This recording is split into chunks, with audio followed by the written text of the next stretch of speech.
Hello, everyone.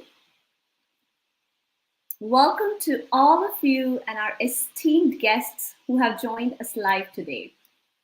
Since we just started, we will give a few seconds for everyone to join in. And you are watching our special event on the occasion of International Women's Day today. I see a few people started to join in. If you can hear me well, then please do give me a thumbs up or add a reaction so I can see you. Welcome everyone who's watching us live.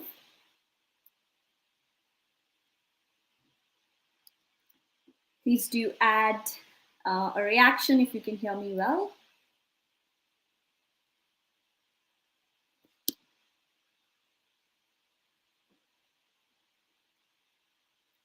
Okay.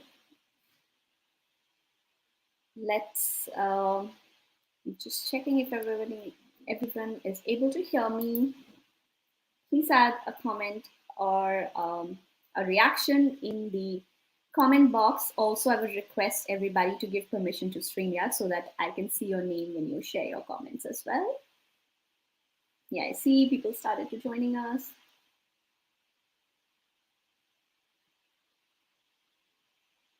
All right, okay. Now that many of you have joined us, let us officially begin our event. Imagine a world that, oops, sorry, there was some issue here. Imagine a gender equal world, a world free of bias, stereotypes, and discrimination, a world that is diverse, equitable, and inclusive, a world where difference is valued and celebrated. Together, we can force women's equality, and collectively, we can break the bias. Wishing you all a very happy International Women's Day. I am Neha Khandelwal, founder of Indian Women's Circle, and your host for today's special event. I feel privileged and honored to host this event on the occasion of International Women's Day. But before we start our conversations, I would like to humbly take this opportunity to do the land acknowledgement. I would like to acknowledge that we are situated on the traditional territory of the Mississaugas of the Credit First Nation, the Anishinaabe, the Chippewa, and the Haudenosaunee and the Wendat peoples, and we are on Treaty 13 territory. There are many indigenous people who continue to reside on this land. Because we are in a virtual environment, I encourage everyone attending to also acknowledge the land they are currently situated on. Thank you. And now, before we deep dive into our panel discussion, I would like to take this opportunity to share a little bit about Indian Women's Circle with all our panelists and our audience. Indian Women's Circle, founded in 2015, is one of its kind Facebook group, a trusted and growing community of Indian women in Ontario, Canada, focusing on meaningful connections, career mentorship, maternal mental health, and empowerment. 6 years ago, I was on my mat leave with my first son, totally new to Mississauga, fairly new in the country, and had no family here in Canada. I'm sure many of you can relate to this scenario. I was totally overwhelmed with the aspects of being a first time mom, being new in an area, and I was longing for women to women connection and friends. I desperately wanted to have my girlfriends by my side with whom I could just hang out, share my thoughts, ask for some advice, get the right information, but above all, connect and get a feeling that I know someone here. And that's when our group was formed to support mothers initially, but over the couple of years, the conversations were way beyond motherhood. Women were looking for information like finding home in a new place, settling in a new city, promoting their businesses, looking for right information, socialization, restarting their career, and many, many more. Over 6 years, I am so proud to share that we have grown from just a group of few women to a trusted community of 4,000 plus women. Last year, we also got officially recognized by Facebook as one of the most engaged, meaningful, and influential communities out of 70 million Facebook groups across the world. Till date, we've organized 85 plus events, both in person and virtual, including 4 large social gatherings and cultural events, 3 career mentorship events. We've partnered with a global organization for 3 consecutive years to raise awareness for mothers' maternal mental health. We launched our own website in the year 2020, a women-only business directory to support Indian women entrepreneurs. We've organized special kids activities last year attended by 400 plus kids and a 9-day Diwali celebration called Tyohar. We also recently launched our first 15-minute career mentorship podcast, Unique. And last but not the least, we even raised donations for COVID Relief Fund for India last year. Indian Women's Circle, in true sense, is a community where all the women have come together and come forward in their own ways to support, inspire, and empower each other, and to make it truly a circle of friends and a family away from family. And on this occasion of International Women's Day, I would like to congratulate and thank each and every member of IWC, every member who participated, volunteered, and supported Indian Women's Circle by giving their time all these years. It is truly a collective effort, and what better occasion to feel proud of ourselves than the International Women's Day. So congratulations to all of you, and thank you. Together, we are creating a community that not only supports each other, but also uplifts and empowers each other in so many ways. Together, we are truly making a difference and an impact. With that, let us now welcome our esteemed guests, our magic makers. So first, I would like to welcome Supreet Warna. Supreet, welcome to Indian Women's Circle and to today's event. Supreet Warna is the Chief Operating Officer, Wealth and Personal Banking for HSBC Bank Canada, and truly a magic maker. Supreet is known for her strategic vision, execution strength, and ability to lead and deliver complex and transformational change. In her senior leadership role, Supreet oversees many diverse teams that support the wealth and retail business nationally. She leads teams focused on channel strategy, advanced analytics, business controls and operations, fraud, collections, underwriting, and others. In addition to her current role, she also serves as a director on multiple subsidiary boards for HSBC. Supreet is also passionate about diversity and inclusion and has held leadership positions in many diversity affiliation groups. In 2018, Supreet received a Women in Focus Award by the Times of Canada magazine for her professional achievements, and in 2019 was awarded by Impact Media and Bond Group a top banking professional as one of the Canada's top women in finance. Supreet, welcome again, and it is such an honor to have you with us today on this occasion of International Women's Day. Thank you so much for having me, Neha. In fact, the honor is all mine. You have built such a phenomenal organization, and I'm just happy to be here. Thank you so much. So now let us all welcome our second esteemed guest, our magic maker and a name known to many of you, Sumeeta Kohli. Sumeeta Kohli is the chairperson of Panorama India. Sumeeta has served on the board since 2016, initially as a director, then vice chair. Appointed in 2019 as the chairperson, Sumeeta has continued to serve the community and transform Panorama India with the support of a passionate board from a traditional 2 large events a year organization to now a digital brand that is now viewed internationally and has the ability to engage, educate, and celebrate the culture of India. Sumeeta led the organization to its first of its kind and historical India Day drive-through celebration, which many of you have attended. This year for Republic Day, she and her board held the first ever hybrid celebrations that were held live in person but live streamed on 37 TV and media channels. Sumeeta has over 25 years of experience in strategy, marketing, and events management spanning across several industries. She has worked in companies such as Ingram, Micro, Rogers Communication, BlackBerry, and others. For the last 15 years, Sumeeta has owned and managed her independent consulting company named Local Marketing and has worked with several nonprofit organizations in the community. Sumeeta, as always, it is such an honor to have you with us for this special occasion. Thank you, and I'm looking forward to the discussion today. Thank you, Sumeeta. And last but not the least, let us welcome our Next, esteemed panelist and magic maker, Malini Giridhar. Malini Giridhar is Vice President, Business Development and Regulatory for Enbridge Gas Inc. In addition to business development and regulatory affairs, Malini's accountabilities include public affairs, energy conservation programs, and strategic and energy transition planning.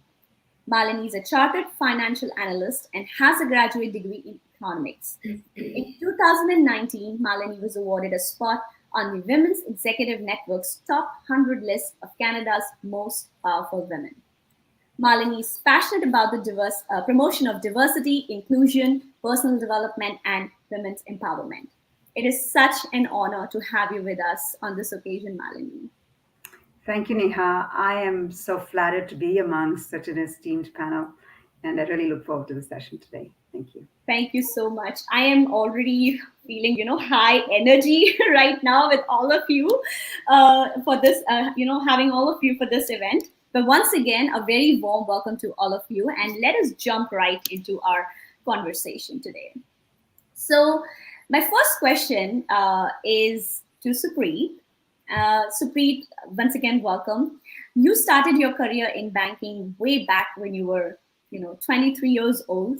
Please share with us your personal story and experience as an immigrant woman in Canada. And since most of our audience watching this show are immigrant women here, we all would love to know, when did you come to Canada? How was your journey from then to now? Thank you. That's a great question, and I'll take a little time probably to describe the journey, but won't go into too many details. Otherwise, we would be here forever. But I was born in India. We came to Canada when I was quite young, so I was about 3.5 years old when we immigrated to Canada, and we did it on the belief from my father, who was an adventure taker from the beginning when it came to career. He believed in taking risks. He believed in really going after and pursuing your passions. He was a marine engineer and felt that the family would have a better life in Canada, and actually was the first from his village in Punjab to ever come to Canada. So it was a big, big move to leave India, to leave the family and be the only family to come to Canada without a support network here when we arrived. I primarily grew up out west in British Columbia, did my schooling there. And we were a close-knit unit, our family, again, without extended family. It was really just us, and looking at the examples of my father and what he did with his career, but also my mother, who was a homemaker, decided not to work because we didn't have that extra familial support. She stayed home and looked after myself and my two brothers, and really instilled in us values, a sense of who we were, and to maintain that sense throughout our career of who we wanted to retain in terms of the essence of ourselves. She's always challenged us to continue to really be essentially us, no matter what we've achieved in our careers. And so having gone through schooling primarily here in Canada, I actually never intended to be a banker. I thought I was going to be a lawyer. I did my degree in 3 years instead of 4, was so excited to kind of get through, and wrote my LSAT and said, I'm going to take a year, travel a little bit. I went to India for a few months, tried to connect with family, really understand my roots, and came back and got a job. And the job was in banking. And what ended up happening was a promotion after promotion after promotion. And lo and behold, by the age of 23, I was, for that particular bank, I was the youngest branch manager that they had ever had. And so I think that just kicked off a path for me, to be perfectly honest. From there, really worked for a couple of different banks, worked in different cities across British Columbia, worked in some very small towns. They really pursued opportunities where they presented themselves, and realized that, for me, just like my father, to move forward in my career, it was important to take some risks, get out of my comfort zone. And that's really what drove me. I met my husband in New York. And so we actually got married in New York right after 9/11, believe it or not, in 2001. And I worked in New York, actually, for a U.S. bank, which is now part of TD's footprint in New York as a branch manager. we came back to Canada actually when I was expecting my first child.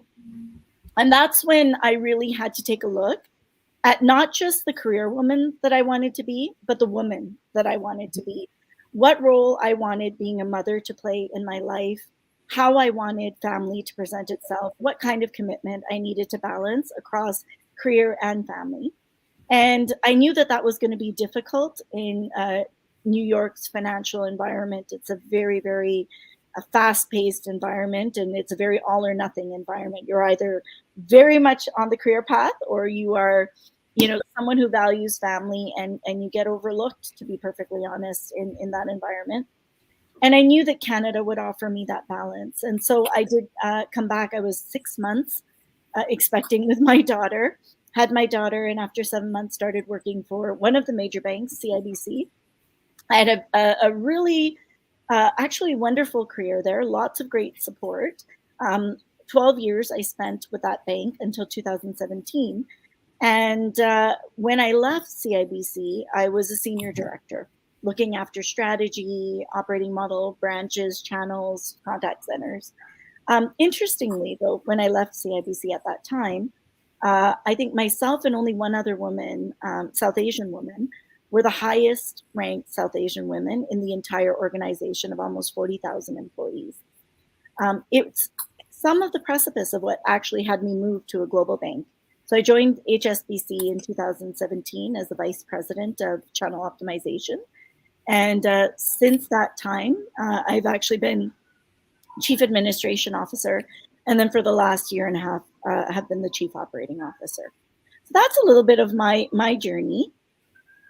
That's so empowering. You have covered so many things in this 2 minutes, I would just say, but so many things that you've said that we could relate to, being in a new country. You don't think what you're going to do, but then you get onto a certain path. You're capable, you can manage your family as well as the work life and still achieve something. It is really, really empowering. Supreet, thank you so much for sharing this with us. And I can see a comment that says like lovely. Someone is just, I can't see the name of the person, but I can see the comment on the broadcast. But it's, people definitely will resonate with us with the story. So thank you again for sharing that. With that, I will move on to Sumeeta. Sumeeta, welcome again. And you are a name known to many of us through Panorama India. You have also lived in multiple countries and played many, many roles. So please share with us your story, your experience as an immigrant woman. We would love to know when you came to Canada, how was your journey from then till now? So I think, for me, our journeys, we've actually always lived out of India. When I was very young, we lived in Africa, we've lived in Kenya, we've lived in Tanzania, and we've lived in Singapore, Malaysia. In fact, when we lived in Malaysia, I would go to school every day in Singapore and, would get 2 stamps. And then I ended up with passports. Remember when your passports had to be attached? I remember when I came here and my first job ever, when I had to travel, and I was traveling with my VP, and I pull up a stack this big because you were not supposed to separate your passports. It's like, what have you been doing in your life? But we've traveled our entire life because my dad was a GM in a multinational. And so you always ended up in these schools, which were kind of international or British-based schools where everybody was kind of an expat. So you kind of grew up with everybody who was an immigrant, who didn't belong. But what was nice is it allowed you to learn, like our home base was very strong. My mom was a teacher, but she left that and to, when she had 3 kids, to make sure that our education never stopped. And, till now I'm amazed by what she did, because we would move sometimes middle of the year, and to get 3 kids caught up, in a system, and your kids still, making sure that they're doing really well. I always tell my mom, I said, I don't know how you did it, but you did it. We moved here when I was 13. And I will tell you, it was initially it was very different, because my dad here moved to start his own business. His whole thing was, when we were in a British board system, eventually everybody was going to UK to university. And then you saw the generations ahead who were going, and not everybody was doing great as kids, because suddenly there are a lot of freedom and a lot of kids were getting into a lot of troubles. And my dad's like, we're going somewhere where I can watch you guys go to university and make sure you guys are okay. And he made a choice for Canada. And I am so grateful. We're so grateful he did that decision. And, for him at that time to leave a very comfortable role as a GM in a multinational to come here and start his own, so his kids could have something. I think about all those things now, right? Because we're at that point where we're making certain tough decisions, and you realize your parents did it, and how did they do it, right? They literally picked up and moved and restarted.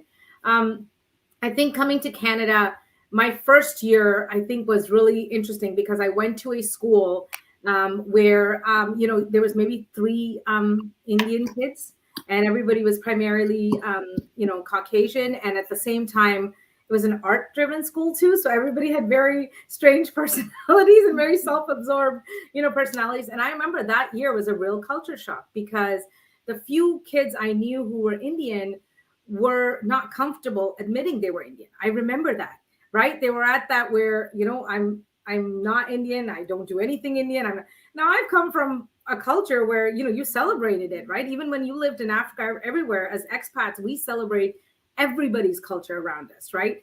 Whoever it was never about which state or province or you were from India. It was about you were from India, right? And then who were you around? And they were all your friends. So for me, I remember that first year was a real culture shock. And, to be 13, your parents are starting to figure out their own careers, right? Because they have to settle in as immigrants, building business. You don't know, you can't have that dialogue because you're not groomed to have, at that point that 1 year still stays with you because you remember you either make decisions to try, kind of fit in and kind of lose who you are, or you remain who you are. And then you continue to, sometimes it won't always work. Not everybody will like you.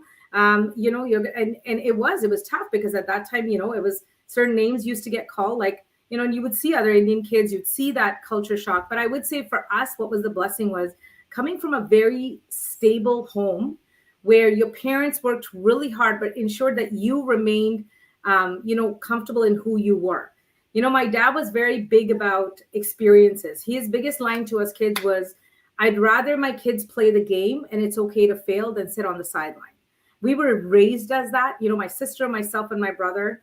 And I think that's how we've kind of lived our life, and then you move on to other high schools. I went to universities, even university, I still remember, my dad was applied in multiple. You don't know what you want. Figure out everything that's out there, and then you'll know what you want. But it's okay to have lots of options and then decide what you want. And I remember my dad went to all the university, tours with me when when you got in and you had to make the decision. I remember he helped me even in that decision because I remember I had a university which was very comfortable, 15 minutes from my house that I got in. And then there was a university which was not so comfortable and I would have to, commute to, and it was very different. It was double, triple the size. And I remember you're nervous, but my dad was like, listen, you can either be comfortable and be okay, or you can go and challenge yourself and see something completely brand new because you don't know what's going to come out of it. And I'm really grateful to the university I went to because the friends and the opportunities that came from it were very different, right? Whereas I think if I'd gone where it was close to home, I would have had the same friends from high school because 60% of them went there.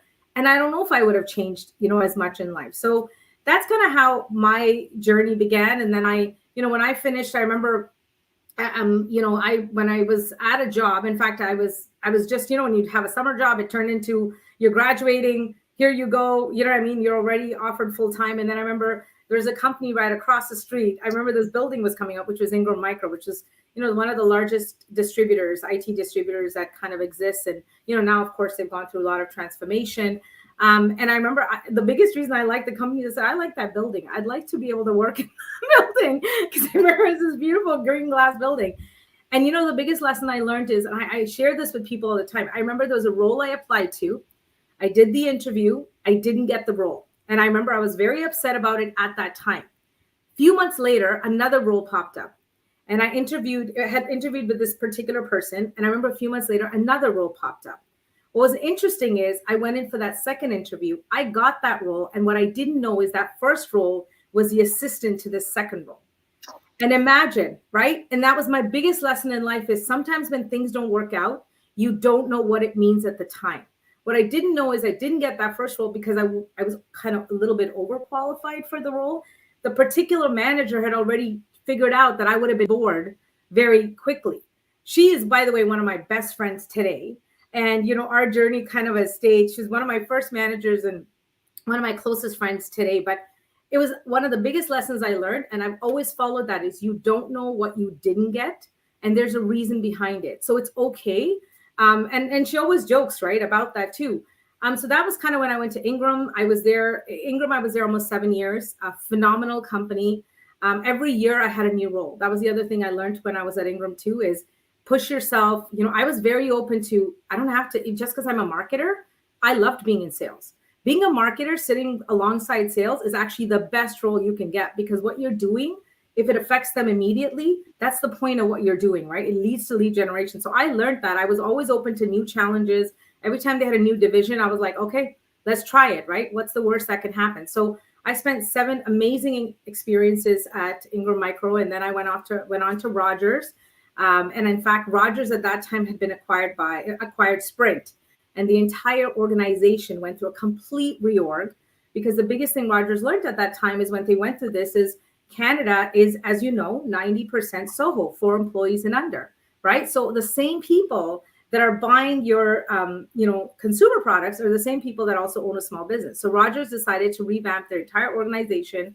And I remember you coming in new, you're just kind of going with the flow. And I remember at the time they made a decision to reorganize the entire company. And a lot of people who'd been there 20 plus years made a decision to say, we're going to leave, right? Because I don't want to be reorged. I don't want to be put into a new position. And I remember at one point, you're a small business marketing manager, and you're like reporting, because so many layers disappeared as they were going through the reorg. And I think at one point I was reporting into the GM directly, because there were so many layers getting But you know what? I remember she sat us in a room and she said, okay, reorg's happening. This is what I'm doing. I turned around to her. It was me and a colleague. And I said, well, what do you need us to do? And she said, go make the channels make sense for small business. And we're like, okay. And we just ran with it. We disappeared. We worked for months. Why? Because you're not caught up in the politics, the stress, or whatever. You're just there. Let's figure it out. Let's run with it. And I remember there was a year later and everything had completely settled.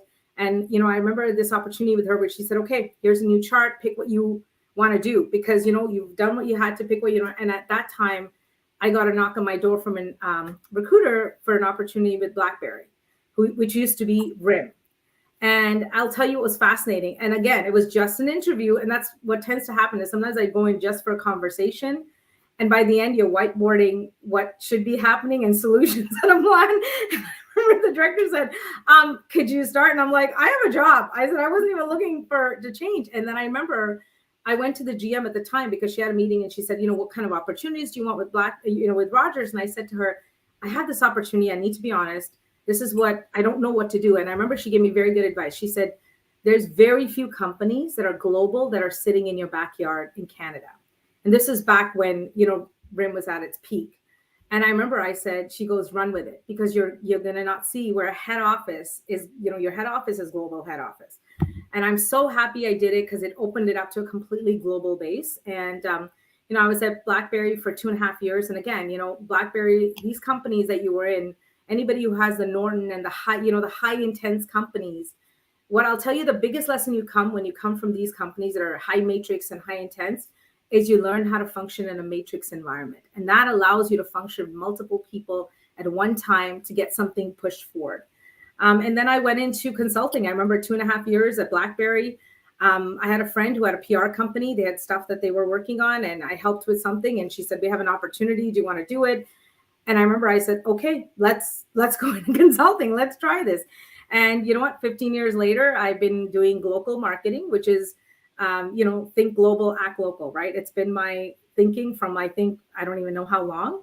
And on top of that, I got into Panorama India, which was a phenomenal opportunity that, the previous chair approached me on, and I loved it.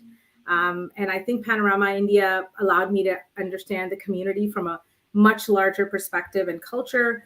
And I sit on also the Ontario Tourism Board as well, which I love because I'm a big proponent of tourism. And I'm so excited for it to come back and see our economy come back. And I'm also a small business owner. So I do own a restaurant as well in downtown Toronto, which, by the way, is hopefully opening after 2.5 years. So we've got our fingers crossed. So, I think as an immigrant, I'm proud to be Indian. I've been in many times in a room where I'm the only, South Asian Indian person. And I'll tell you, if you're okay with who you are, if you're comfortable with your experience, I think at some point it starts to become about the work and less about, kind of who you are and what culture you represent. And that's what I hope. I think, Neha, you began with that. That's what we hope remains the way we function as we move forward. Absolutely. Oh my God. Thank you so much for sharing this, Sumeeta. Few things that really stick out for me is that, challenge yourself, get out of your comfortable zone, try new things, and you'll find yourself, and then you'll also find a place for yourself. I think it's so amazing. And the work that you do with Panorama is absolutely phenomenal, because, and I'll talk about that as well, but it's phenomenal in such a way that you have empowered so many other women, and especially the newcomers, the new immigrant women. So thank you for sharing that, and thank you for sharing your journey. And with that, I'm going to once again welcome Malini. Again, such a pleasure to have you with us today. You also came to Canada quite early in 1993. And then since then, you have carved your way to the top. Please share with us your personal story, personal experience as an immigrant woman in Canada. I'm so sure, with all the comments I'm seeing, everybody would love to hear your journey and story as well. Thank you, Neha. Those were very inspiring stories we just heard. So my story also began in India. So I grew up in India. Actually, grew up in India, got married in India, and my husband and I left India together in the late 1980s. So just before that, my father worked in the Indian Railways, and so we moved around a little bit. So we, spent most of my formative years in Mumbai, or called Bombay at the time. And then we went to Calcutta for a few years. And then I, went to Pune to do my master's, where I met my husband. And then we moved to Chennai. So been around a little bit there. When we moved from India, it was a couple of years after we were married. We first went to the US for a brief period, maybe about a year. And then we were in Australia for about 4 or 5 years. Our daughter was born there. And then in 1993, my husband and I came here with our 3-year-old daughter at the time. And I can tell you, coming here as an immigrant, I came here pretty confident because, I had a pretty successful career in Australia in the energy sector. I'd gotten promoted and, really enjoyed my work. And I thought, wow, my qualifications are from India, but I worked in Australia, a Western country. I should have no difficulty finding a job. And then I proceeded to spend almost a year trying to get a job, reject letter after reject letter. It was really, just crashed my confidence. And I remember there was this one person, I guess I applied, and then I left a voicemail for this person saying, can I come in and see you? And he called me back and he said, I don't have a job for you, but I just want to offer you some advice. You sounded so down on your message. Just want to let you know, I felt like you'd been, unsuccessful finding a job. But if you don't depict more hope in your voice, you're not going to land a job. And that was actually phenomenal advice for somebody, who could have just hit delete on the voicemail, to take the time to call me and say, hey, I'm sorry, I can't help you, but, maybe you can help yourself, was a turning point for me. And then I kind of renewed my efforts. I joined a nonprofit company initially, and then I joined Enbridge, in 1994. So maybe like 8 months after I first started looking for a job. But then once I joined Enbridge, my career progressed fairly quickly. So every few years, I ended up getting promoted. But my first job was an interesting one because, I want to describe this perspective as an immigrant. So here I was in my late 20s, already a mother, and everybody else on my team was a young MBA, just, out of university. We were all financial analysts. They had baseball on Tuesday nights, Friday nights at the pub. They would meet up on the weekends. And here I was, had to leave at 5, kid in daycare, had to rush home. I don't drink, so there was no point going to the bar.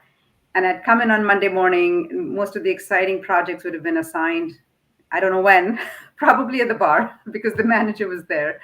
with a bunch of them. And I thought, okay, this environment actually doesn't work for me. So I, found another role and kind of moved to an area where I didn't really feel as much of fish out of water. So I would say the workplace culture, workplace etiquette was a huge shock for me, and learning to adjust to it. And I found I couldn't really ever have the life experiences of these other people. So then I kind of, emphasized why I was different. So, for example, I'd introduce myself by saying, I'm so and so, and I can hold a conversation without talking about hockey, baseball, summers at the cottage, water sports, any of those things. Or even popular Western music, because my interest is in Indian music and so on.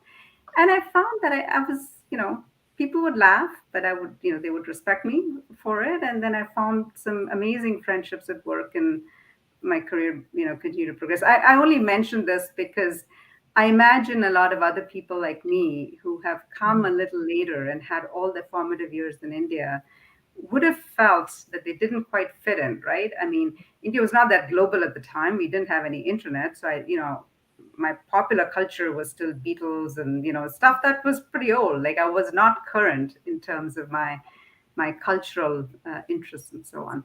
So in any event, my career progressed after that. I joined our senior management team about 12 years after I joined Enbridge. And then I became a vice president in 2012. So I've sort of been on the executive team now for about 10 years. And it's been a fantastic ride. I've learned a ton.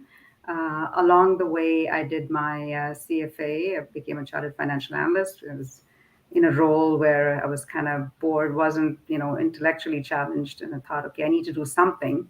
Yeah. And I did this and, didn't feel the need to change my career, stayed with Enbridge. But really, it was a very enriching experience for me to go through that 3 years of formal education. In the last 10 years, I've been very fortunate. The energy sector is in a huge time of change with climate change and all of that. So we're on a transformation journey, and it's very exciting. On a personal note, I will mention that we came here with one child, and then we had another child here. So now we have a daughter and a son. They're both adults and doing very well for themselves. So it's been a great journey, and I'm very, very thankful for the opportunities I had. And I'm just going to end with one other thing. People ask me about the challenges of being an immigrant, and I talked a little bit about it. But one of the things that was a big strength for me, actually, and I would say it's true for a lot of Indian women, is that, from the time we're young, we are taught to be comfortable around extended family. Mm-hmm. And from the time I was little, my mother always said, you have to talk less and listen more. You have to read the room because you have a room full of relatives that aren't going away. And she always said, she said, when you want to influence somebody, just don't start expressing your opinion. Like, listen first, observe, understand where they come from, and then try and influence. And I think of that a lot because in my work environment, especially in the energy sector, there is so much opposition and there's so much need for stakeholdering and conversations and understanding different perspectives. And I think of my mother a lot. God bless her. She's still alive and in India. And she's surprised when I tell her all the things she told me about how to get along with family members have really helped me at work. So I'm just going to end on that note. Oh my God. Thank you so much, Malini, for sharing this. One thing that stood out with me in this entire conversation was that when you mentioned that, when we come from India, we try to fit in. It's true, actually. Even I faced it. It's going to be my 11th year in Canada. And when I came to Canada, I was like, I am in IT, I think I can find my job. It's going to be transferable skills, whatnot. But it was not that easy. And I initially also thought, okay, how can I fit into this culture and all of that? But then I think I took a step back and gave myself some time to understand, how the job market works here and how people are. I had no Canadian friend at that moment, and it was probably unfair now when I look back that you come here right away and you fit in. I think that's just too high of an expectation of your own self.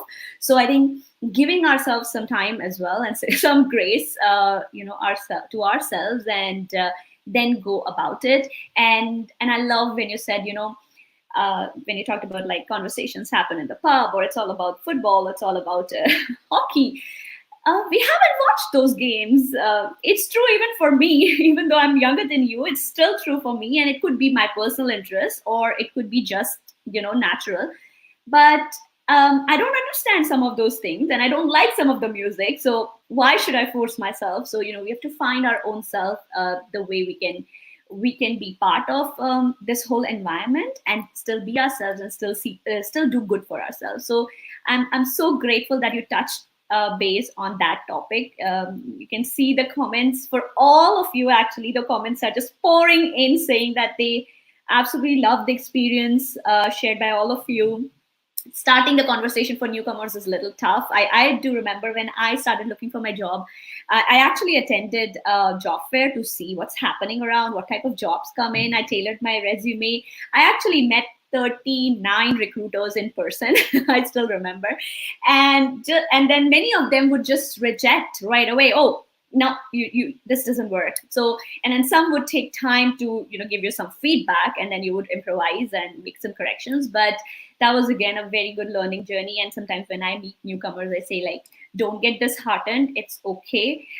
Please give yourself some time. It's not going to just happen right away. I mean, it could, but if it doesn't happen, it's not the end of the world. So I'm thankful that you've shared your authentic stories with us. It's definitely resonating with all of us here. So with that, I want to ask one question, which is also very commonly talked topic on my Indian Women's Circle group. So what is the biggest challenge you have faced in your career while playing other roles as a mother, wife, daughter, sister, and also like being in work and career? Did you have to make any sacrifices on the way? How did you handle it, and what advice do you have for your younger self now? So maybe Sumeeta, would you share? So I think for me personally, I don't know if I think what happens is we kind of grow up and we want to like we said, right? We have a lot of people we want to make happy as well. And I think that is also a beautiful part about when you grow up with a lot of family, because you kind of grow up making sure everybody's okay.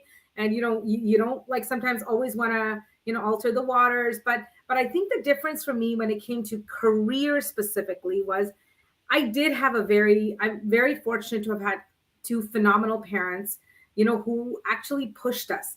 My dad was very big about my girls should experience everything in life. My son should experience everything in life. Like, he wanted very much for us to not have boundaries. And I think his biggest thing was try everything. You don't know what you'll like. And over the years, biggest lessons is also I've learned is that, you get to a point where you have to figure out the way I choose things is I kind of figure out what I don't want. And then the answer of what I want comes through. So sometimes it's more fun. I even tell people, interview. Sometimes if you're thinking about changing, just interview, because very quickly you'll figure out the culture you like and a culture you don't like. As women, when it comes to sacrifice, listen, I do think certain things do happen because, for me, since I was in my 20s, I've been traveling. Unfortunately, as South Asian women, sometimes we're supposed to fit in two boxes as well, right? And it is hard when you're trying to figure out, if you want to meet somebody, do you want to, be with somebody? Not all Indian men understand that, look, it's not me because I want to, it's part of my job and you have to do what you have to. And we can still balance everything and still do that and we'll be okay. But it is hard because there is a box that sometimes one has to try to fit into. I hope that we are getting to a place, and I do think we're getting much better with this. But again, it's a journey, right? It's going to continue. I think India in itself is advancing. In fact, I find sometimes here, a lot of people who've come from India have kind of stopped where they came from, but India has advanced way more. But I think we're now getting to the point where we understand, listen, together we need to move our careers forward, or together we need to do what we have to. And and making sure that you work together in balance, because ultimately, who are you doing it for? You're doing it for, as a person. And then the other thing becomes is, you have this thing about when you go into a room, do you, overshare what you've done? Do you share everything that you've done? Right? It's a very tough thing. Do you, like, I'm sure Supreet can comment on this, and Malini as well. Like, you don't, as Indian women, we don't always lead with, here's everything I'm doing currently. Right. And you ladies are doing phenomenal things, but we don't. We kind of begin with, whether you're a mom or whether, you have, but listen, you are doing phenomenal things, but we don't automatically want to say, this is my role, this is my title. But, for men, it's okay. That's accepted. That's how we begin a dialogue. So I think what we want to get to is that it should be comfortable, whether it's a man or a woman. We should be comfortable with leading with that. And just because someone's sharing what they do doesn't mean they're trying to, as we, sometimes say they're showing off or they're being aggressive. Sometimes it's, they're just trying to connect, right? That's how they need to connect with what they do. And I'll tell you the one thing I did love, and I think, Malini, you said it as well, which was really nice, is you shared your journey and how tough it was, right, when you first came here and having these interviews and you didn't necessarily connect, right away or get what you had to. I think for me, that's been one of my biggest things is exactly it, like pay it forward. I live with that theory in my life. I know for me, so many opportunities came because someone saw something in me and then they said, hey, let me connect you with so-and-so, or this opportunity was there. I live with that. Right. I live with the, when you do interviews, and I was very bad at this because I could do an interview in 5 minutes, right? Which is really bad because, when you're in corporate culture, they're like, we blocked an hour and you've got to spend the whole hour. And I'm like, I don't need to. Why? Because sometimes it's not on resumes. Sometimes when you connect with people, you see the work. You see the work that they can talk about. And that's enough sometimes. It's a diamond in the rough that, if they have the base and they have the understanding, you can mold them into the roles that they need to go to. So I'm a big believer in giving opportunities, paying it forward, because I live my life on that till today. Every week, there's somebody who magically, what I call work angels. All the time, I get a connection. I'll get previous VPs that I'm friends with or directors who literally will say, hey, Sumeeta, I want to connect you in so-and-so, you know what I mean? Or whatever. You know what? That's work angels, right? They're around us, just like we have personal life and everything else. So I'm a big believer that we have to support each other. We have to open the opportunities. And you know what? If someone has to sacrifice, or someone is choosing to be, whether they're home or whether we can't, the other thing we have to get away from is judging. I think we have to get to a culture where we don't judge a woman because she chose to stay home for 10 years. And now she's coming back into a career because, you know what? She's probably brilliant. She was brilliant because the multitasking she learned in 10 years, it's an asset to you today, right? Because she could probably come in and not only handle 4 departments, 7 angry employees and restructure. Why? Because she did it in her house for 10 years. So I think we need to move away from judging. And I call it judging a resume, right? We have to move away from judging a resume. We have to take that one-on-one experience. And I hope and I pray that, you see that diamond in the rough, because those are the most amazing people that come out of situations. When I see them do something phenomenal, you get so proud because you think, oh my God, these people were always in it. They just didn't know it. So that's my kind of answer to your question. No, it's phenomenal. It's you've touched on so many points, and you touched the last thing that you mentioned. I would say that the mat leave, it's been a perception even in India, I would say, and even here I still feel it, that the perception is if you go on mat leave and when you come back, like either you have magically forgotten everything or you really need to reprove yourself. Like it's just 1 year, like you have only gotten stronger and you've probably added more to your skill set rather than forgetting what you already did before going. So I think that stereotype, that taboo really has to end, and we have to talk about these conversations, as women, and encourage these conversations. So thank you so much for bringing that up, along with all other amazing things that you do. There are lots of comments, and I think there's someone who's worked with you in Panorama and shared that she's learned a lot from you. Malini, what do you think about this? What's your biggest challenge, and did you have to sacrifice anything, and the advice for your younger self you have?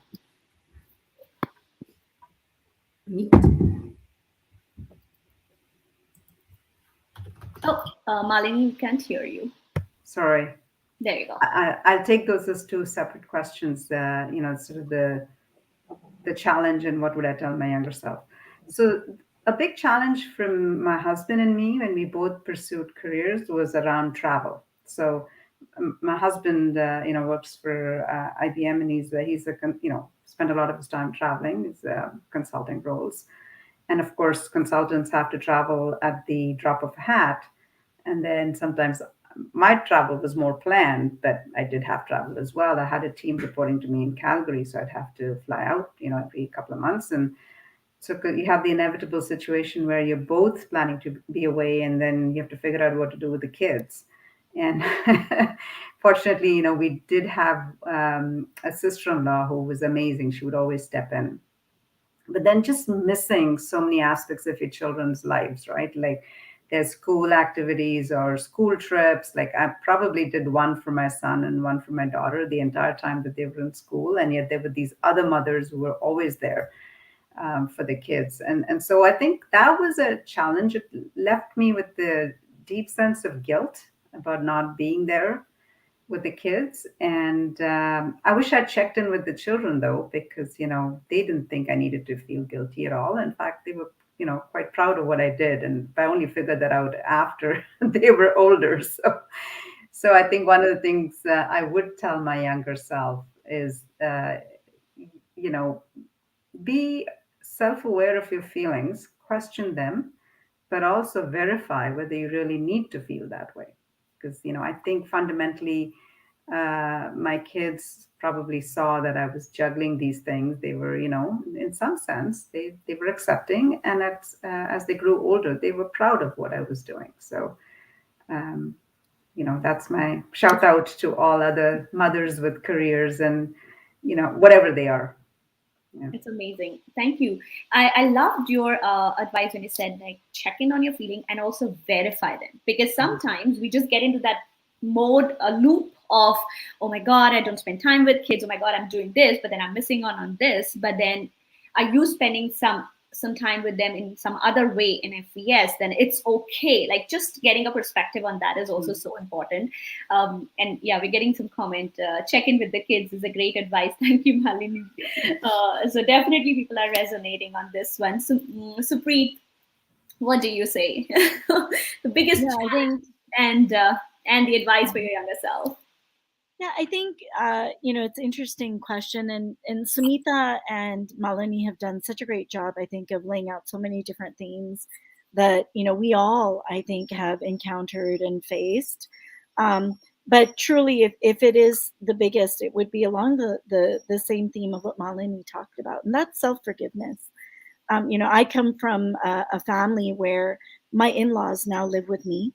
My parents live very, very close by. I'm a sandwich generation. I have two teenage children.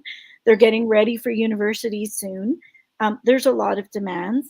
And growing up, there were a lot of demands as well with the kids. And I constantly struggled with guilt. I constantly struggled with questioning whether I was doing enough for the parents, whether I was doing enough for my brothers and my in-laws and my children. And it's been a real journey for me. And I cannot say with all honesty that journey is over.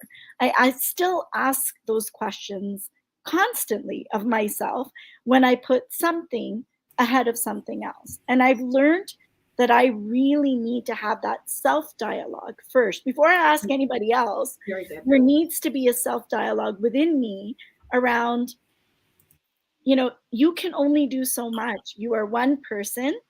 You love everyone, but you cannot be perfect on all fronts. And so I have to remind myself of that all the time. If one day career comes first, I try to make sure another day family comes first. And guess what? Everyone's got to be okay with that now. My boss has to be okay with it. My colleagues have to be okay with it. And when I take that voice and share that this is what I'm going to do and share it with conviction, they are okay with it. On all fronts. So I think we absolutely judge ourselves incredibly, incredibly harshly.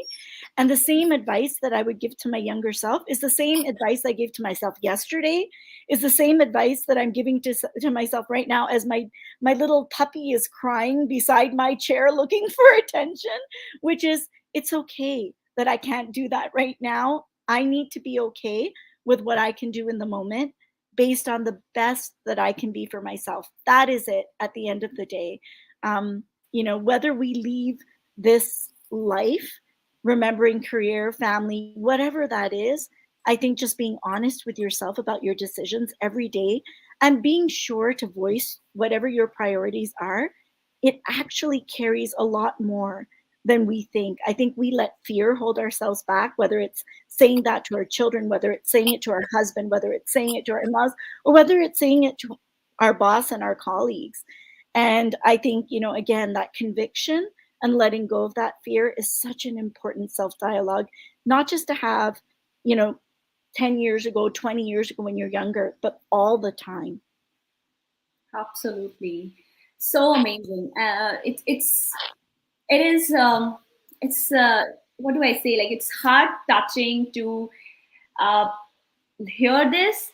And it's so important that we think about it, actually, right? Versus, oh my God, I'm not able to do it. So I had to just step back for a second from our stream because my little one came in and he just wanted to hug me.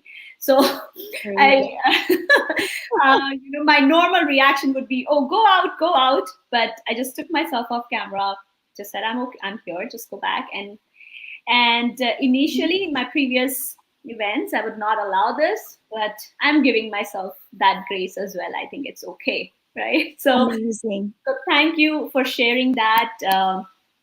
It is needed. Like, my whole aim of doing this conversation, this event, even though we're a little bit, ahead of International Women's Day, is to have these dialogues, because we don't get a place where these conversations are happening openly.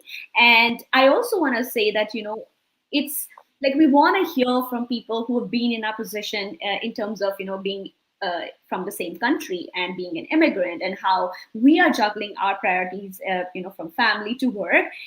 We need to hear. It's different if I hear it from someone who's born and brought up in Canada versus someone who's, born and brought up in India and now has come here and started the journey once again. So it's so empowering. Everybody is resonating. You are seeing the comments, really appreciate the honest experiences, the journeys, the stories. Everybody's getting motivated. So thank you. Extremely thankful that you're sharing this, and you took out time for today for sharing these experiences. So I'm going to move on and bring a few more very important questions, I would say. So Malini, I would like to ask you, as an immigrant woman, many of us have to almost restart our career, like I was just mentioning, when we come to Canada. Also, being a woman, we might develop our own perception of things based on our cultural upbringing, our environment. And also, sometimes we don't even realize that we are victims of bias or being biased to others unconsciously. How do we identify the bias in both the forms, and how can we break free from them? And I have this question because the theme of this year's International Women's Day is Break the Bias. What a great question. So let me start off with realizing we're victims of bias first. And then, I think that I heard three questions in there, really. Victims of bias, our own biases, perpetrators of bias, and then addressing self-conscious bias. So in terms of being a victim of a bias, I think certainly the 1 year that I spent looking for a job was a shocking period for me. Like I couldn't figure that out, because I thought I was highly employable. Like, who wouldn't want to employ me? Like, I've got a track record, always did well. Why would anybody look at me and not think they wanted me? That's because I actually grew up in an environment where I felt very secure. So I was part of a majority in India. I looked like everybody else. I was a good student. I grew up in an upper middle class family, very focused on education and professional advancement. And so there was nothing that could stop me in my mind growing up from being successful. So I came here and I think, why am I not employed? Like, why doesn't anybody want to even talk to me? So that's when you realize, oh my gosh, they can't pronounce my name, or they looked at my name and my fact that my education's all from India and my experiences from Australia, and they thought that I've got nothing to offer. So that first realization that you are a victim of bias is an important one. And then obviously you have to figure out what you do about it, right? And then for me, it was okay, I just need to make sure I can actually go and meet people. So for me, there was this one instance where I'd had all these rejects, right? Inability to even get to an interview. And then finally I landed an interview, and then the guy called back and said, I'm sorry, I'm busy. I don't have time to do this interview. And I was like, well, when are you available? Like, I can come anytime. Like, because at that point I knew he just needs to see me. He needs to see that I am capable. Sumeeta, you were talking about how sometimes you don't need an hour. You see a person and you know what they're all about. So I didn't even get to that stage. So that was that sense of victimhood. My goodness, why can I not even land an interview? But then that actually was a period of great learning for me, because it forced me to question my own biases. And frankly, I did grow up with a lot of biases, right? So I understood privilege growing up in India. I came here with some of those same privileges, right? Around education and this, that, and judging people based on, where they went to school or what their degrees were. And so I have learned over time to set all of that aside as well and ask myself, am I, when I interview or meet somebody, do I bring my own biases to the table? And the reality is we all do. So when it comes to addressing these biases, because we all have them, I'd say there's probably two or three things we need to do. First, of course, is to be self-aware, right? What are my preferences, and therefore what are my biases, right? So be self-aware about that. And the second piece is, again, the verification thing that I mentioned earlier. So if you know what biases you have, then when you meet with people, you need to check those biases, which means you have to verify, you know, to make sure that you actually understand the situation. So that was the other thing. And then fundamentally, I think confirmation, right? Because you really do need to confirm what an individual is about. And in that instance, I find that it applies to so many things we do. The risks that we normalize. Like, I normalize getting into my car and driving and not thinking I'm going to die from an accident. Somehow during COVID, I thought I was going to get COVID if I went into a grocery store, right? Right? Like, I normalized the one risk, but not the other. Likewise, you normalize a certain set of preferences that you're born with or you acquire, and you learn not to open your eyes to other attributes and qualities. So, it's a lifelong journey. I mean, I can't say that I will end my life free of biases, but just being conscious is a great start. Thank you. No, this is so amazing. You also talked about like acceptance. Accept that you might be biased in your own ways and think about it. And then try to work towards it first. That's like for your own self. And then realizing if you are facing a bias, then what is that bias, and then how you can work towards it. Like, meeting people versus just applying for a job would be one example. So thank you for sharing that, Malini, with us. Supreet, I want to ask you next. You're in such a powerful position, but you're juggling work and other commitments. I know you briefly touched base on that, but can you share, how do you maintain the right balance between work and home? And how do you preserve who you are and who you want to be amidst all of that? It's a great question, Neha, and I think how do I maintain the right balance between work and home? I don't know if I do, to be honest. I think I talked about that earlier. I think it's a daily question. It's a daily ask that I have of myself, and it's something that I constantly have to question. Like Malini, I've had periods where I've had to travel both within Canada, internationally, Hong Kong, London. Those periods were tough on my family. They were tough on my children, and so saying that I was at a place of balance in those moments, I don't think I would have been honest with myself. I think the key for me is always to ensure that whatever time I do have for my family, whatever time I do have for my children, that it's quality, that I'm there, that I'm present, that I'm in the moment, that it's all about them and not about my guilt and my other emotions that I bring into those situations as well. I think that's very, very much a key for me. And I think that, for anyone who's struggling with trying to figure out the role that home and work are going to play, I think that, 20 years ago, maybe the conversation was a little bit different. And I do think that we have evolved, and I do think that we are breaking the bias. I maybe have a bit of a Pollyanna attitude. I'm a little more optimistic than some, with regards to how far we've come. We have more to do. And I think that's not just acceptance of ourselves, as I spoke about, but acceptance of each other. And so, for me, it's very, very important in my leadership role to ensure that I also walk the walk with my teams. I ensure that I'm there supporting their challenges when it comes to work-life balance. I have to be honest, this last couple of years has been really difficult for families. And in particular, I see a lot of difficulty that my employees, my teams have faced as mothers with children who've been in lockdown, with mental health issues, with a lot of challenges that they're coming through. And so has that forced them to shift the balance more towards home and more towards, making sure that their families are taken care of? Absolutely, it has. Does that mean that when they come back and the time that they give, they're absolutely more productive and more present and more effective?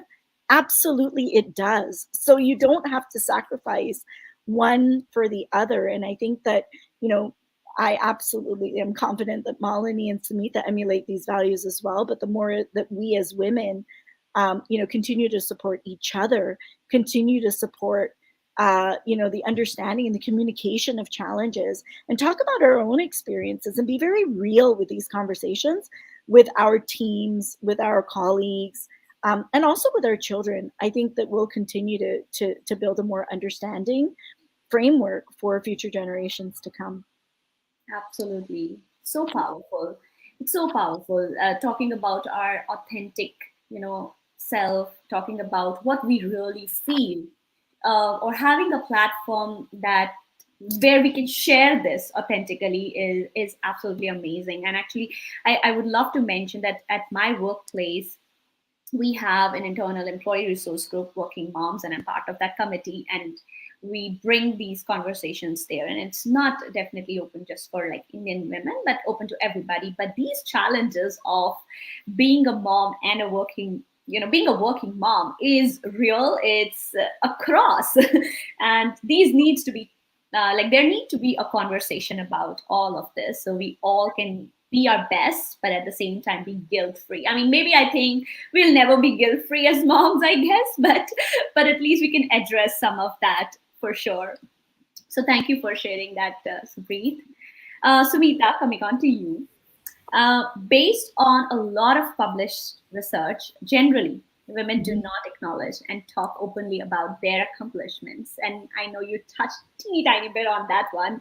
Did you ever face a situation where you hesitated to talk about your achievements? And if yes, then how did you handle it?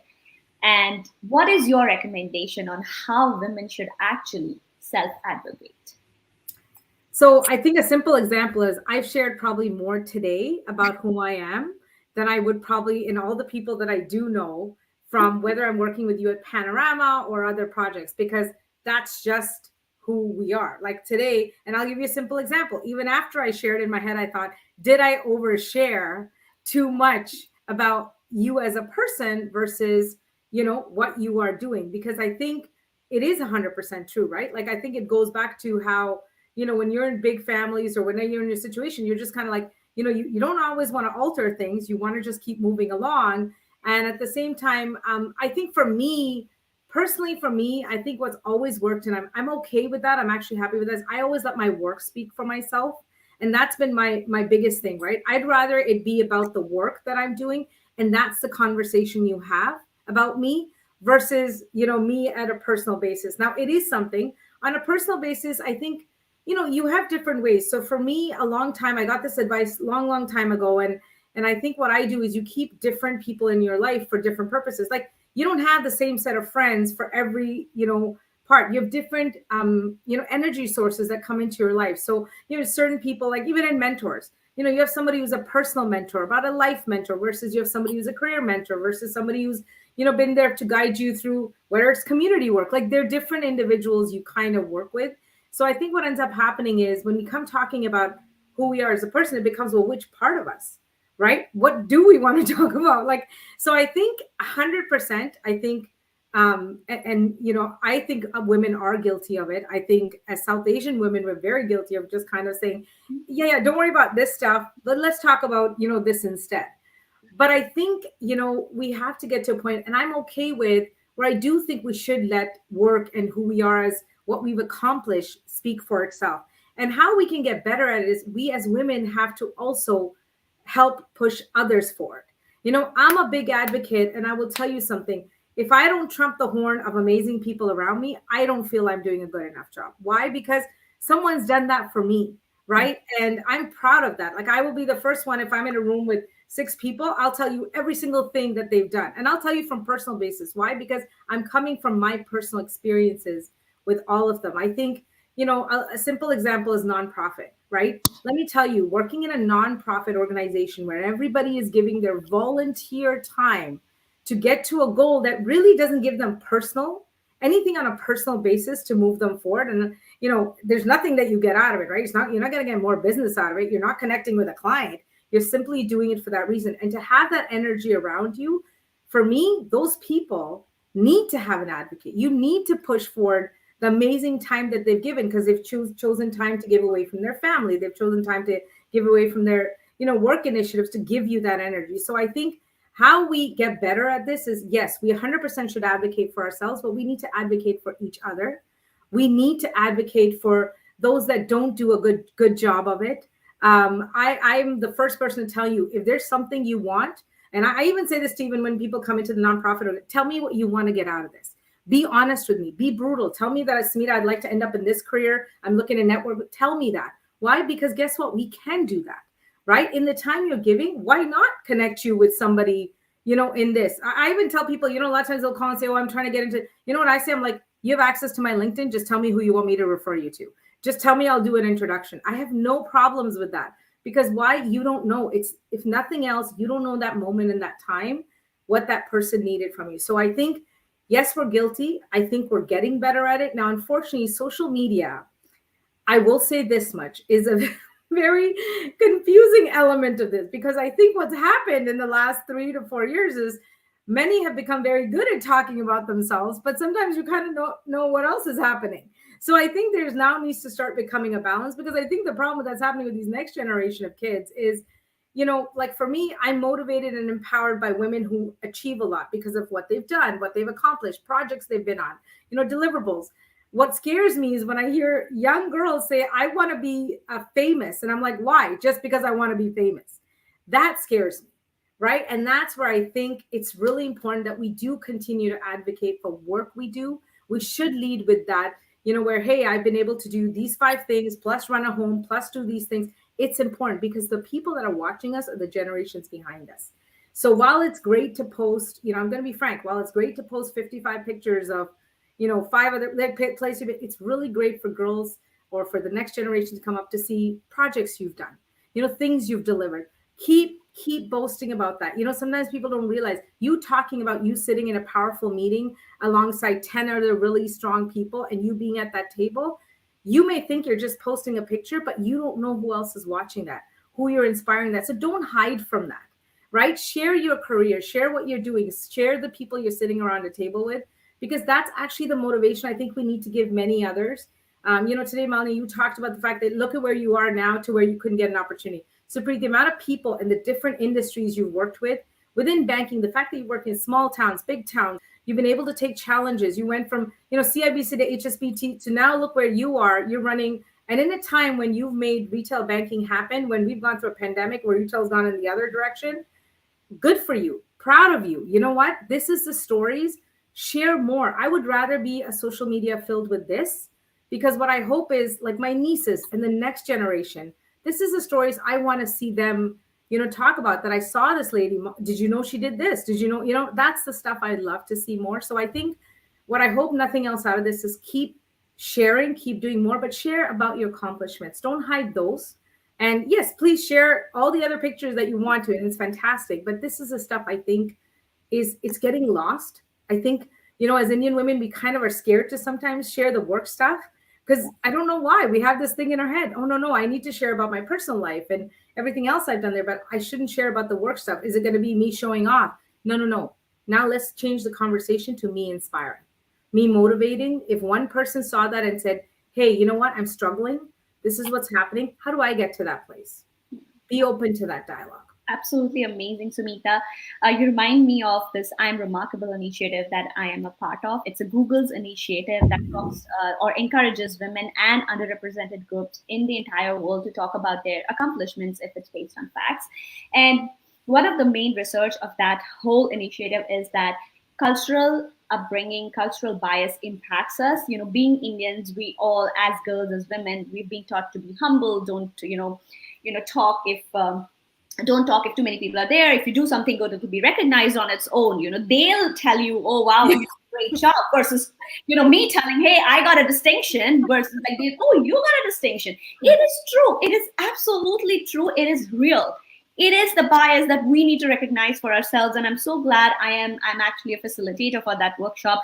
And every single time I take that workshop, we talk about this and we say, talk about your accomplishments at workplace or beyond, personal, professional, and you never know whom you're going to inspire as well. Like that one person is out there just, reading your statement or your accomplishment would get some direction. You never know that. So it's great to share, and it's nothing wrong. Because if it's based on facts, like if it's based on facts, you've done that, by all means, it should be really, really shared out in the world. So thank you for sharing that. I think it's so important, especially because it's the Indian Women's Circle event today, especially as Indian women, we are definitely being impacted by this, cultural upbringing. So I think it's so important to acknowledge. One thing I will say, Neha, and why I do like your group as well, because let's be real, social media in the last 2.5 years, because it's been kind of the primary way of connection. There are so many groups, right? We see that. There's tons of groups out there. You can only do so much and you can be a part of so many things, because that's how people are connecting. What I do like about your group, and I want to see more and more of these kind of groups, is, women are actually posting, because I do see your group. I watch the conversations. Somebody will actually post that, hey, I've got, an issue, or, something is going on. And then I see 5 other women will say, let me help you. Here's my feedback. And I'm like so happy. Or somebody saying, I'm trying to start a career and I don't know what to do. Or I want to see more of these conversations. And secondly, it's okay to also ask for help. Yeah. That's the other thing I will tell you is women don't, and I don't know in general, I will not say, but I know that even in our culture, we kind of say, okay, solve it in the home. Keep all the issues in the home. Remember, you're taught to do that. I'll tell you the number one thing, socialize your issue. You don't know who can connect with who, right? When I have a thought, or when I'm thinking of a project, what I'll do? I'll literally call 2 or 3 people that I know, kind of have different, elements to that project. And I'll literally say, I just want to socialize a thought with you. Here's kind of what I'm thinking. Or even when you have a job opportunity, let's say you want to work at a place. I will tell you, if you reach out to somebody and say, I'm thinking about your company. I just was wondering if you have 5 minutes to just chat about, a little bit about the company and the role I'm thinking. You're not asking for a job. You're simply asking somebody to say, I'm thinking about doing this. I promise you that person will give you the 5 minutes. Now, if you message and say, I need a job, then they'll say, here's the HR website and please apply for the jobs. So it's changed the way what you do, but ask and socialize issues. I can't say that enough. I know that I will do that. I do that. I have people I socialize. I will say, if I'm thinking of a project now, I know I've even mentioned to you something I'm thinking about doing down the road. That's the way my brain works, is you start socializing it, because what you'll notice is the energy around you regarding what you want to do will start to come through, right? You'll be surprised. Sometimes you're looking at, like, sometimes even if I have a role to fill, right? I might just say to the guys, there's a role, I don't know what to do, I'm trying to fill it. You'll be shocked. You're talking to somebody and they say, you know what? I'm not happy. I might be interested. So again, socialize your thoughts, your issues. Don't be afraid of it. There's nothing wrong with it. What's the worst? Somebody can give you advice. Somebody can give you a new way to look at the issue. Somebody might give you a different approach you didn't even think, because we can become tunnel vision easily. We can get into our own head easily. I'm very guilty of that. Let me tell you, the amount of thinking I do at 4 a.m. and the amount of messages, and everybody who, by the way, is on my teams knows I do the 6 a.m. messages. Why? Because all the thoughts are in here. And if I don't put those messages at 6 a.m., guess what? The day gets away from you and I don't think about it. So sometimes I'll even save messages, but that's just how everybody's brain works. But what I will say is, don't be afraid to say if something's not right. It's okay to say something's right, great, but it's okay to also say something's not right. And I think, Supreet, you said such a phenomenal thing that I want to say kudos to you is the mental health aspect. To now be able to say, I need this extra day and not to be judged for it. I have more respect for somebody that says, hey, I need a couple of days to kind of absorb this or do this. I have respect for that. Tell me that versus disappear on me. I'd rather you just tell me saying, hey, here's what's going on. Communicate. Nobody will judge you for that. But when you disappear on them, then either they go, hey, the person's not reliable, which is what happens. But now we start to say, let me check in on you. Because if you're somebody who's always checking in, I'll check in on you, right? You've disappeared on me. So it's just a thought, but I did want to add that because I think it's very important. We are, the last 2.5 years has changed all of us. I think if it hasn't, you're very lucky because I know it has for me. I think it's taught me to value certain things a lot more. And I think you're right, Supreet, it's also taught me to say it's okay if I can say today, guys, I need a break, or this is what's going on. Even with boards and projects and teams, I mean, that's the culture I live in. You have so many different, I'm okay now to say, guys, I got a lot on my plate today. Can somebody run with something? Supreet knows this, Neha knows this. A week before we had to deliver Republic Day, I had a personal, family crisis I had to deal with. I just literally put it out there. In the past, you wouldn't. You would just be dealing with stuff. I put it out there, say, guys, this is what I need. I'm dealing with this. This is what's happening. What can everybody run with? Guess what? People ran with stuff and they did phenomenal. So it's okay just to let go and share. I really believe in that now. Sumeeta, isn't it amazing how out of that, though, you would have probably identified some amazing talent of people who stepped up that you would not have seen had you not put it out there. I love what you said. And, this concept of asking for advice, when we talk about career and we talk about, how to progress, it's one that I find, people don't talk about enough. There's a lot of dialogue around mentorship. There's a lot of dialogue around finding people. But what I find often is people will come to me, and I love to mentor. I love to have mentees. There are a lot of people who come into those relationships looking for a job. Yeah. And that's not the relationship, right? It is one of really looking at how do you get some advice? How do you create? Someone once told me, and I've really kept that to heart, and I feel I have that behind every successful person, there's a board of directors. You've got a circle of people who are there that you can go to for advice. But to do that, you have to be real and open about your problems and what you're facing. And I feel a lot of our South Asian community, particularly women, don't do that enough. They're worried.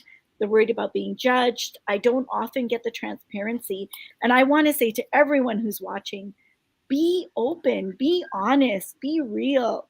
If you're with the right person who you've spoken to and who you're getting advice from, they will want to hear it because they're in that relationship to help you. Right? That's what they get out of it. That's what I get out of it when I mentor someone. I get that personal satisfaction of knowing that I'm actually helping in a very real way, not superficially. And to do that, I think, honest communication about what you need, so important. So thank you for sharing that. Thank you so much. I think it's so important. Like, I don't even have to say anything else. I think it's so important, and thank you for sharing that. I'm speechless because this is all true. This is all real. The comments also shows that we are all resonating, and especially as South Asian or Indian women, it applies to us, and we need to work on it, and we have to root for each other in so many ways. Like Supreet, Sumeeta, Malini, you all have mentioned, like, you're part of so many diversity affiliations, and you support women. Giving other women that opportunity is also such an amazing thing, right? Like, if someone comes to you, like Sumeeta, you mentioned, like, you had an emergency and you reached out to people, you also kind of in that way trusted that other person to do the way things you would have done. That's another thing. Sometimes you don't trust yourself that I do it in this particular way, and I need it to be done in this way, but then the other person, will she or will she be able to do that in the same way or not? And that trust as a leader also is so important. And seeing that trust in all of you is absolutely inspiring. Like, even to me, to all other people who are watching us, it's really, really inspiring. And I cannot thank you enough for being so real today, honestly. Okay, so I know we are reaching towards the end.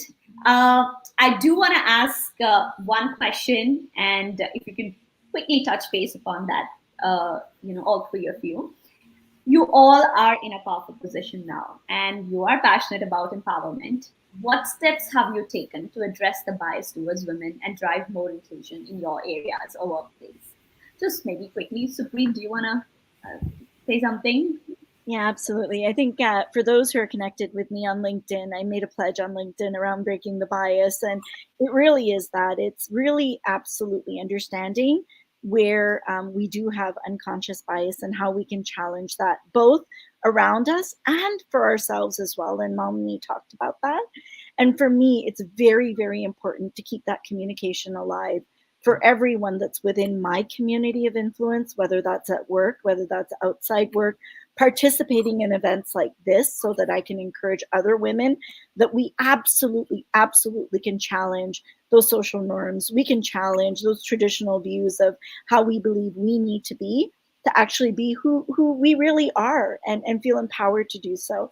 And for me, that also includes the next generation in a very, very big way.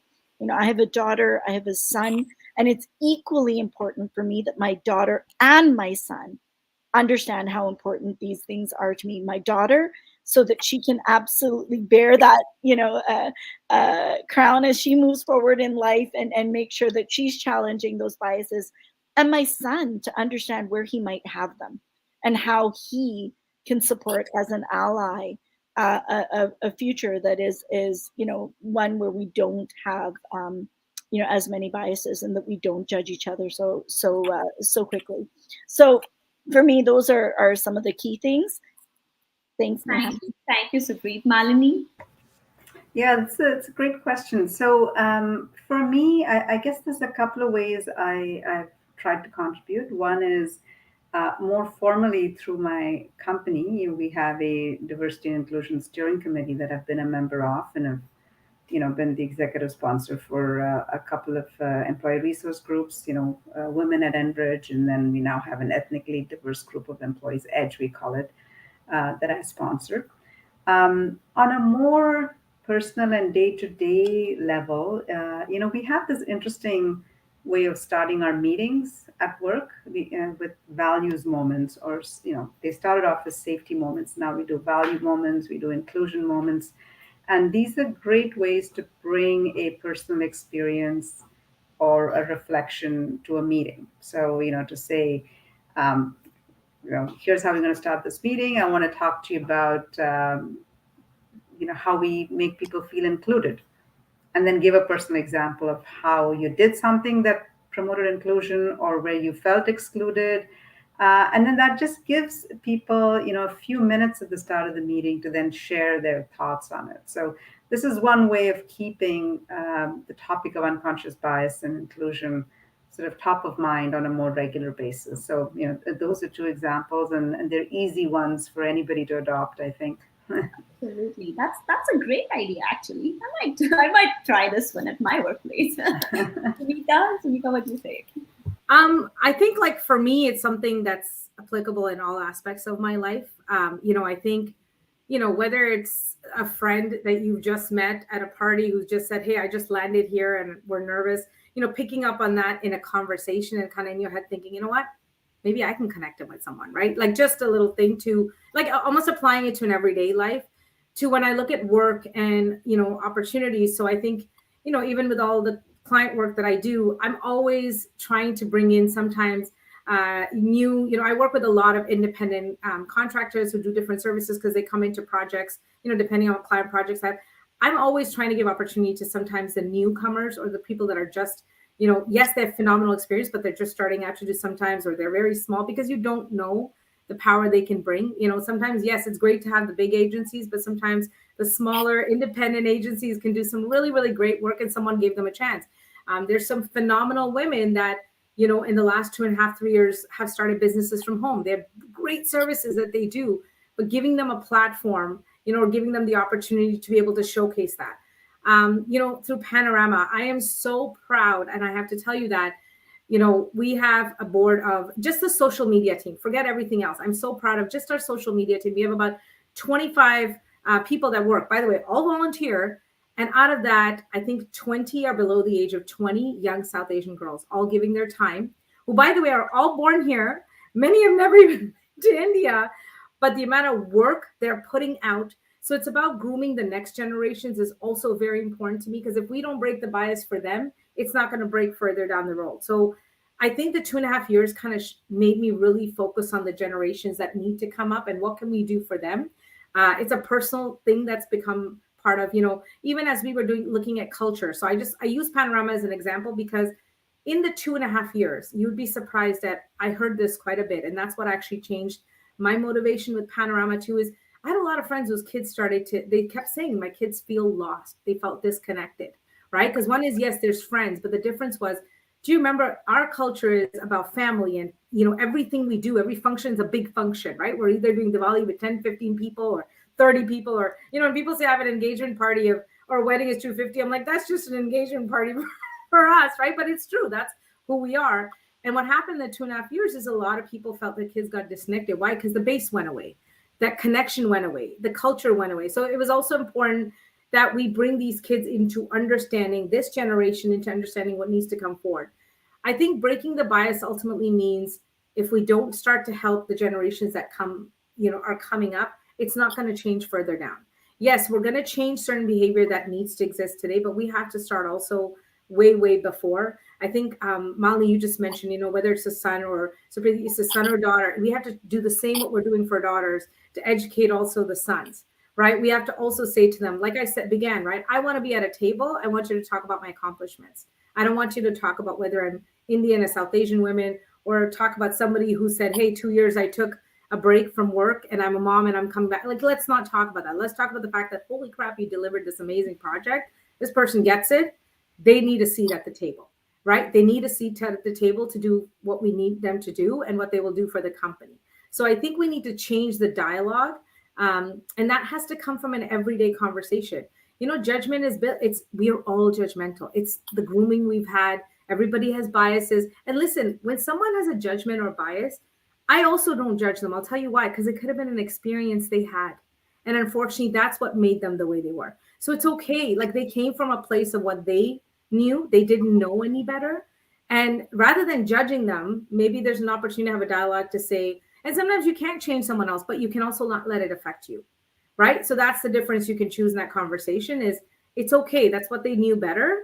You can help them see the better way, but at the same time, don't let it consume you and let it affect you. I hope we continue to keep giving each other opportunities. If someone comes to us as females and says, hey, I'm looking, if I want a 5-minute conversation, there was a time we were also busy. I was busy, right? We're all busy. Remember, before this pandemic, we didn't have time for, if somebody even said, hey, can I have a 5-minute coffee break? You're like, are you kidding me? Do you know how many things I have to do? Are they crazy? Like, do they think? Now I go, hey, you know what? You don't know why they reached out. I'll give them 5 minutes, because I don't know what's happening in their head. I don't know what happened in their life. I don't know why, but it takes a lot of guts to reach out to somebody and said, hey, can I take 5 minutes of your time? Trust me, for that person, it might've been a lot of work to come up to that point to send you that message. So I think it's how we approach situations. I think it's how we give opportunities. I think it's how we change the dialogue. And I will tell you, I'll give you a beautiful story at Panorama. Just a simple example. There's one young lady who came and started volunteering with us 2.5 years ago, just when the pandemic happened. She had just landed 2 months in only, okay? And she had reached out, connected through somebody else saying, hey, Sumeeta, look, she just wants some experience. I said, no, fantastic, we'll take it. And that was the one thing with Panorama too, is I changed the way, if someone's giving volunteer time, how do we put that into a framework they can turn it on their resume, right? I understand it's volunteer, but it's experience they're giving. That's also qualification. So, whether you're a volunteer as a student, guess what? Your resume will say you're an intern. That's how we change the way it was messaged. I'm proud every day that I have students now saying, I'm applying for scholarship. Can you do a letter? Excited I get. I'm like, I will do it, but tell me where you land, because I want to know where you land, because you're so proud. So this particular person landed with us 2 months in, and like many other stories, we have a lot of newcomers who reach out to us, came on, helped us on the admin side. She then started, and it's her own initiative. I keep telling her, I know she keeps saying we did it for her, but it's her own initiative. In that, she started doing other work. She used this as a reference to get some work experience. She started to do many other things. A year later, and I remember I had to give a reference for her work. The funny thing is sometimes I don't even ask. I just say, tell me what you want, what role you're going for. If that role fits what you've done, happy to. You know what I mean? It's fantastic, and we give it. She got the opportunity. So do you know her current role is she's now in a position where she helps other newcomers at a certain region, and I won't say what, but now her role is to help newcomers settle into that region. So a year later, it's a newcomer who came who's now doing this, and she's still volunteering, by the way, with us. She doesn't even live in this town. She lives actually outside, but she's still, but to me, that's what breaking the bias, that's what giving the opportunities are. And a year later, she's now got a full-time job that all she does is help newcomers come in. So I hope that kind of helped answer, but I do think, I think we are in a very, very good place. I think we are in a good place because the dialogue's happening. And that's why it's in a good place. The opportunities, the doors are open. The fact that conversations like this can happen, they continue to happen. And I think the other thing is the conversations are happening, not just with women, but men and women. I'll tell you just with Panorama, it's not women. There's also men who do phenomenal work to allow us women to be in the front and center. All the senior positions, all women, but there's phenomenal men on the board who are like, I'm good with that. You guys know what you're doing. You tell us what you need from us and we'll deliver. That's also an okay conversation to have, to say, I'm okay in this role. I'm okay to support if another female is running with the project too. So the key is surround yourself with the right energy. And I think you will see good things happen. And also know the wrong energy. There's nothing wrong in walking away. That's the other thing I will tell women. I'm guilty of it. Growing up, you don't leave until, how they do it until, there's no other opportunity. I mean, listen, my mom's the kind of person, until the furniture breaks, she won't throw it out. Okay. That's the culture I was raised in. So it's unfortunately what happens. You apply it to everything. And the big thing I will tell you is if you do go into an opportunity and it doesn't fit you, nothing wrong in walking away. Don't judge that person. Don't judge a family member. I get that they need a job, but they might find something else as well. It's okay to also walk away because sometimes that's also not an okay thing to do. So allow people room to be able to, try things, approach things, be open to supporting people. But if someone says to you, hey, I'm really unhappy in something too, help them find something else. My number one rule, I'm proud to say I haven't had to fire too many people, but my number one rule was, it was never a bad person. It was the wrong person in the wrong job. Because that same person in the right job sometimes can blow you away. So it's just the energy wasn't right, the fit wasn't right, and that's all the opportunity was. Amazing. Thank you, Sumeeta. It's like, I am charged up, I would say. And so are everyone else who's watching us. So many comments. But I know we are almost over time. But I don't want to leave without having our rapid fire round. So this is a surprise. I know that you all are amazing leaders, remarkable, outstanding in your workspace. But we also would love to know a little bit of your personal side, to know you as a person, what you like, and just to know a little side of yourself. So what I'll do is I will start with one of you, and I'll ask you few quick questions and answer whatever comes to your mind, and then I'll take round with all of you on that one, and I'll just request everyone else to just mute while we are doing this. So I'll begin with Malini. Okay, Malini, your first question is this: if you could be one character or person, who would you be? Who would I be? Anybody. This is hard. I tell you, the one woman who's really impressed me is Michelle Obama. Amazing. What a great choice. Actually, I love her too. Okay, my second question. Which show have you binge watched? Okay, I recently watched The Fame Game with Madhuri Dixit on Netflix. That's a popular one. Okay, this is the mandatory question on IWC because I think I'm an absolute tea lover. So I ask this question to everybody who comes here. Are you a tea or a coffee person? Actually, I'm both. I love my South Indian coffee when I wake up, and I love my masala chai in the afternoon. Oh, awesome. Okay, who's your favorite movie star or a hero? Oh, Bollywood, Hollywood, doesn't matter, but anyone. I'm really, that's a hard one because, obviously when I was growing up in India, I'm dating myself. Amitabh Bachchan was sort of every girl's hero growing up then.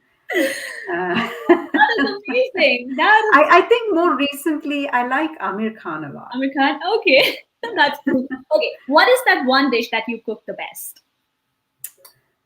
I'm a South Indian. It's my dosas. We're coming. You know that, right? You gave the wrong answer. Okay, when you're not working, what can we find you doing? So my interest is in classical music. So when I'm not working, I'm either listening or singing. Wow, that's amazing. Thank you so much, Malini, for being so candid here. Next one is Supreet.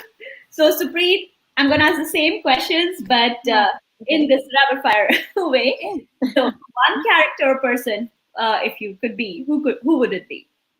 Oprah Winfrey. I find her incredibly inspiring, what she's been able to achieve and the reach that she has to influence. Amazing, amazing. Which show you have binge watched? Oh gosh. I'm looking forward to the next series of Never Have I Ever. My kids got me into it. A young South Asian girl from Toronto. Yes. Very, very exciting. So. That's a great choice, actually. Okay, are you a tea or a coffee person? I am unashamedly a coffee person. I love my mom's masala chai. I will not lie. But I live on, I have it right here, my Starbucks cup. It's terrible. It's in your blood now, right?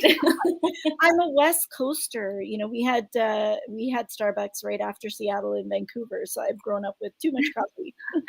Oh my God, that's funny. Okay, who's your favorite movie star or hero? Hollywood, Bollywood, anyone? Favorite movie star or hero? Favorite movie star. I'm a huge fan of Bollywood dance, and especially classically inspired. So I love Madhuri. I've got to say she's a real favorite for me. Amazing. Yeah. What is that one dish that you cook the best? My kids would probably say my lasagna is their favorite, so I'll go with the kids' choice. Second place to go to for the dinner. When you're not working, what can we find you doing? Gosh, I also love classical music like Malini and love to sing.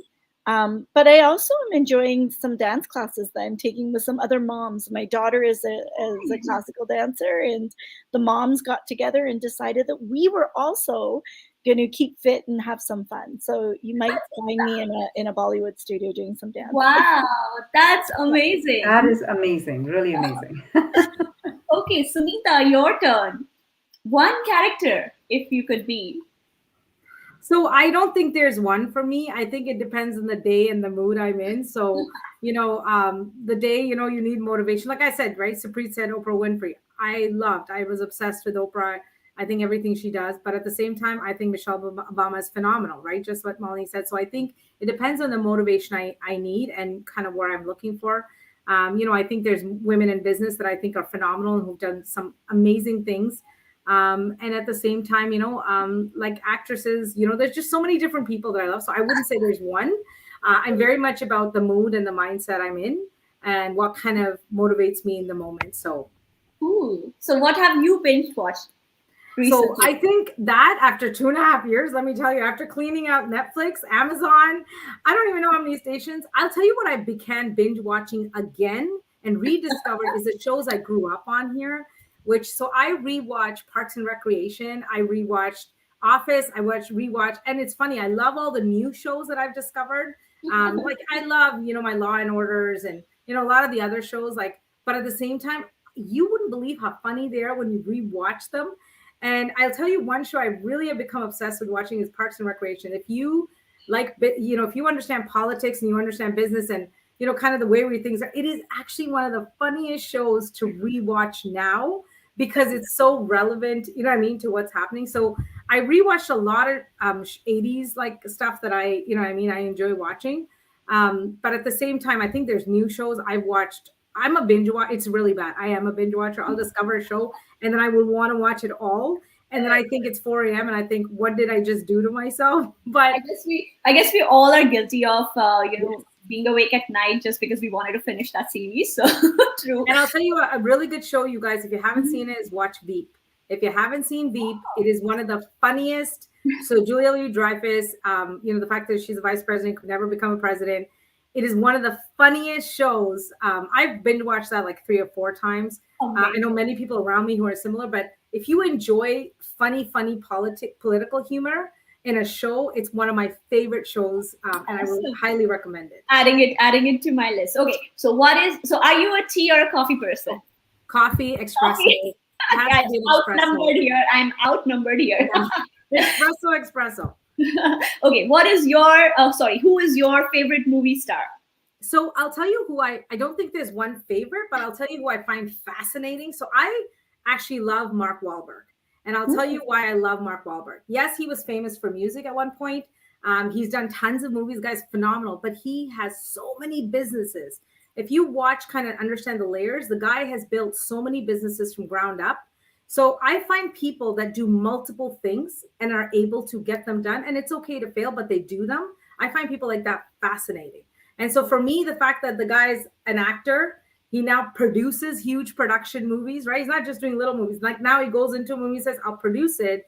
And I am obsessed with it. There's a few people that know that. And so what he doesn't know is that he got so much analyzed by you, huh? Oh, I love Mark Wahlberg. I know many people that actually love Mark Wahlberg. I mean, Wahlburgers, right? If you look at their chain, they're like at 400 plus in pandemic. They just kept growing. Like I just find people like that, fascinating. That's why I love the venture capitalists who kind of do, come from a different arena, got into this, but then helped businesses grow. I find people like that fascinating. So I would say he's an actor that I love. Love it. Okay, what is that one dish you cook the best?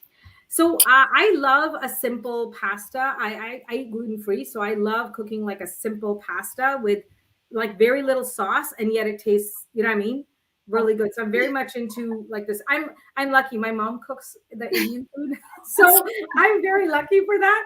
But I can cook. I love Indian food when I have to cook it. But I'm more of a quick, like make a quick pasta or make a quick chicken And now that I don't know if anyone else became obsessed with the air fryer, I did in the 2.5 years of the pandemic. Can I tell you can throw anything into an air fryer and it comes out tasting so good.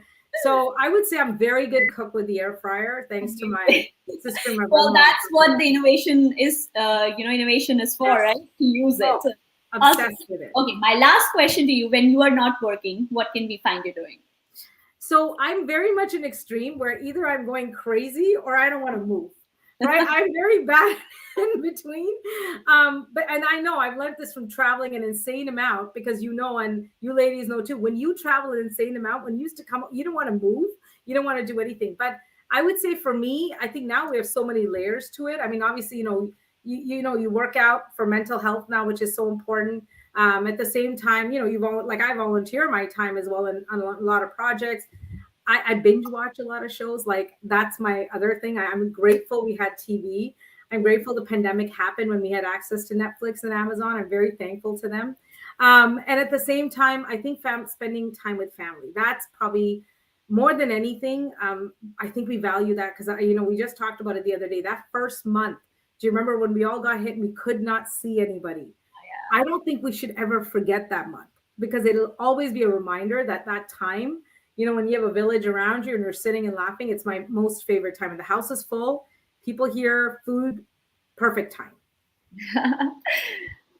Absolutely amazing. Thank you, Sumeeta. And thank you, Supreet. Thank you, Malini, for being so candid. And so, it was the cutest part of this entire event today. And once again, I would like to thank you all so much to take out this time from your busy schedule on a Sunday for International Women's Day and share your personal journeys, your experiences, your valuable lessons. And you gave us some great practical advice that we all can take away right away and implement it. And I think that is so powerful. That is so empowering to us. And I really want to say you did such a good justice to the name we chose for this event, Magic Makers.